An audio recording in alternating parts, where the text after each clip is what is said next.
जय श्री कृष्णा मित्रों, आप सुन रहे हैं विरासत जिसे लिखा है डॉक्टर शैलजा श्रीवास्तव ने। तो मित्रों, चैनल को लाइक कीजिए और सब्सक्राइब भी। अब आगे। करतार सिंह ने सामने खड़े आदमी की तरफ देखा। राजा साहब, एमएलए रणवीर जी की तरफ से टोकन आ चुका है, पूछ रहे उनका काम कब तक कर देंगे। महावीर ने कहा, अगर वो पेमेंट दे चुका है तो फिर देर किस बात की, कर दो जो उन्होंने कहा है। करतार सिंह ने कहा। लेकिन महावीर बोलने को हुआ कि करतार ने हथेली सामने कर दी। एक बात हमेशा याद रखना, इन लोगों की वजह से ही हम हैं और हम लोगों की वजह से यह है। अगर यह हमारा काम नहीं करते तो हम किसी काम के नहीं रहेंगे, और हम इनका काम नहीं करते तो ये किसी काम के नहीं रहेंगे। सत्ता इनकी है और सत्ता की बागडोर हमारे हाथ में है। वोट इनके हिस्से जाते हैं पर वो वोट हम लाते हैं। राजा है हम इस एरिया के, समझे, और यह राजा यूं ही नहीं बन जाता कोई। राजा बनने के लिए बहुत कुछ करना पड़ता है।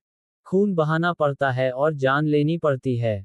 दहशत फैलानी पड़ती है, और झोली भी।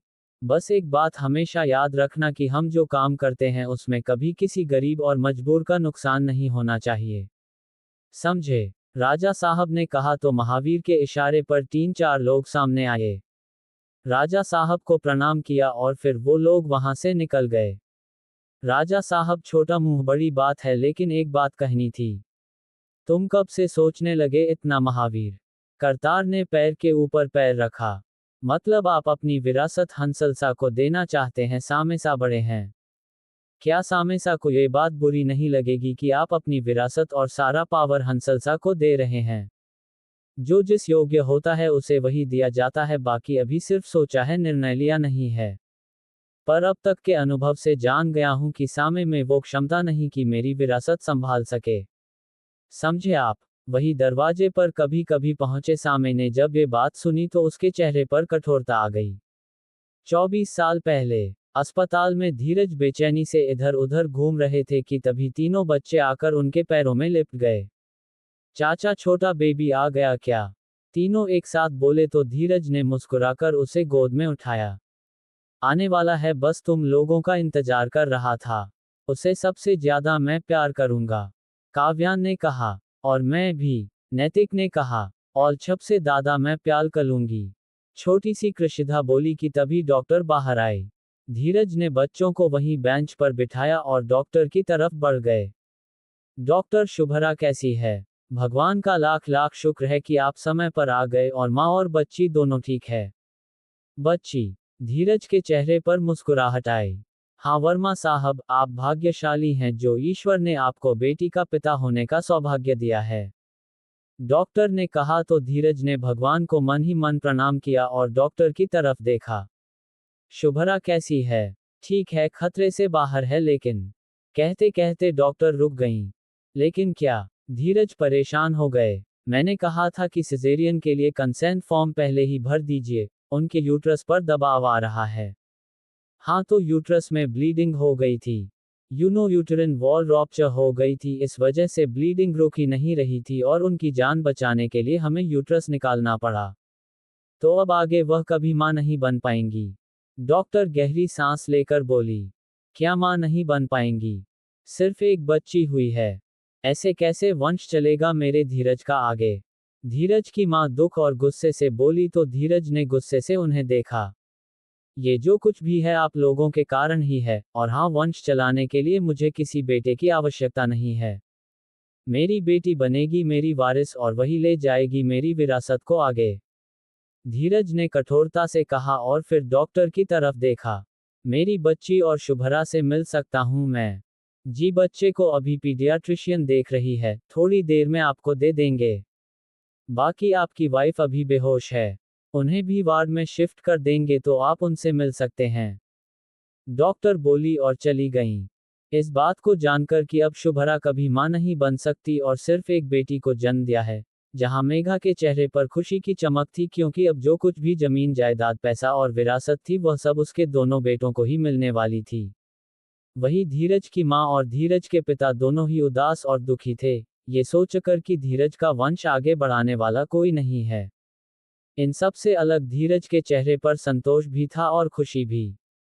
खुशी इस बात की कि ईश्वर ने उन्हें पुत्री प्रदान की है और वह और शुभरा हमेशा से चाहते थे कि उनकी पहली संतान पुत्री हो।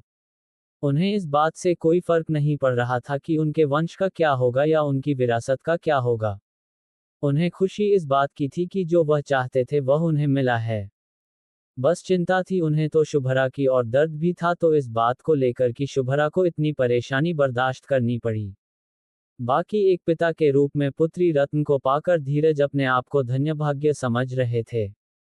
थोड़ी देर में शुभरा और उस बच्ची को वार्ड में शिफ्ट कर दिया गया और धीरज, उनकी माँ, भाभी और तीनों बच्चे वही रूम में आकर बैठ गए। पिताजी उनके बाहर ही बेंच पर बैठे रहे। वैसे भी वह समय ऐसा था जब इतना खुला व्यवहार नहीं होता था कि जहां बहू प्रसव के बाद सो रही हो वहीं पर ससुर आकर बैठे। तीनों बच्चे अति उत्साहित होकर खुशी से उस नन्ही सी परी को देख रहे थे जो इस समय हुई के फाहे जैसी सफेद और नाजुक लग रही थी। तो वहीं धीरज की आंखों में भी आंसू भरे भरे हुए थे उस बच्ची को अपनी गोद में लेने के बाद से। उन्होंने शुभरा को देखा जो धीमे धीमे अपनी आंखें खोल रही थी। उन्होंने बच्ची को अपनी मां की गोद में दिया और शुभरा के सिर पर हाथ रखा तो शुभरा ने आंखें खोली। आ गए आप, बच्चा, शुभरा के मुंह से निकला। बेटी हुई है और बेहद प्यारी है, बिल्कुल तुम्हारे जैसी, बहुत ही खूबसूरत, धीरज ने कहा तो शुभरा ने राहत की सांस ली और फिर से आंखें बंद कर ली और वापस से गहरी नींद में चली गई, क्योंकि उसे संतोष हो गया था कि उसका बच्चा सुरक्षित है और जीवित भी। धीरज ने अभी इस समय उसे और कुछ भी नहीं बताया क्योंकि वह किसी भी तरीके का सदमा शुभरा को नहीं देना चाहते थे। आज का दिन इंदौर, मध्य प्रदेश। सिदीक्षा और आव्यान दोनों ने चाट पकौड़े खाए और उसके बाद गहरी डकार ली। चल तुझे तेरे पीजी छोड़ देता। डोंट वरी, मैं चली जाऊंगी, तू जा, तुझे भी तो काम होगा। सिदीक्षा ने कहा, कोई बात नहीं है, छोड़ देता हूँ, प्रॉमिस किया था मैंने तेरे डैडू को कि तुम्हारा ख्याल रखूंगा। याद है मुझे तेरी आंखों में भरे वो मोटे मोटे आंसू और तेरे डैडू का टेंशन वाला चेहरा। अबे साले, प्रॉमिस गलत कर दिया तूने। ख्याल कौन किसका रखता है ये डैडू भी नहीं जानते होंगे। उल्टा मैं तेरा ख्याल रखती हूँ, समझा। अब जा, वैसे भी तुझे अपनी वुड बी गर्लफ्रेंड के लिए गिफ्ट शिफ्ट लेनी है ना, तो जाकर मर यहाँ से। मैं सिटी बस से चली जाऊंगी। Are you sure? आव्यान ने कहा। 100% श्योर, डोंट वरी, मैं मैनेज कर लूंगी, सिदीक्षा बोली और आगे बढ़ गईं। आव्यान ने उसे जाते देखा और अपनी बाइक लेकर दूसरे डायरेक्शन में निकल गया। सिदीक्षा आगे चौक के पास खड़ी हो सिटी बस का इंतजार करने लगी। तभी एक बस आकर रुकी, पर भीड़ ज्यादा थी और इससे पहले कि सिदीक्षा उसमें चढ़ पाती बस आगे बढ़ने लगी और सिदीक्षा ने दौड़कर बस के दरवाजे पर लगे हैंडल पकड़ लिए और लगभग लटक गई थी कि तभी एक मजबूत हाथ आया और उसने सिदीक्षा को पकड़कर अंदर खींच लिया और सिदीक्षा एक झटके से जाकर उस लंबे जोड़े आदमी के सीने से लग गईं। सॉरी यार, तुमको लगी तो नहीं, और थैंक्स मेरी हेल्प करने के लिए।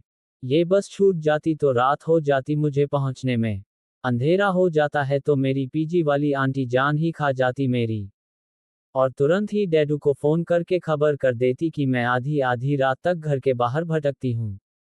सिदीक्षा अपनी ही धुन में बोलते जा रही थी। उसे होश नहीं था कि सामने वाला बंदा एकटक हल्की मुस्कुराहट लिए उसे देख रहा है। फिर जब सामने से कोई जवाब नहीं आया तो उसने गर्दन उठाकर ऊपर देखा और एक पलकों ने झपकने से इनकार कर दिया। सामने 6 फीट लंबा, एकदम वेल मेंटेन्ड, परफेक्ट फिटनेस का बंदा खड़ा हुआ था। रंग उसका एकदम साफ था, कहना चाहिए सिदीक्षा से भी एक टोन साफ, जैसे कि कोई फॉनेर हो। चेहरे पर हल्की हल्की दाढ़ी थी, वो भी परफेक्ट शेप में ट्रिम की हुई, और आंखों में हल्का नीलापन।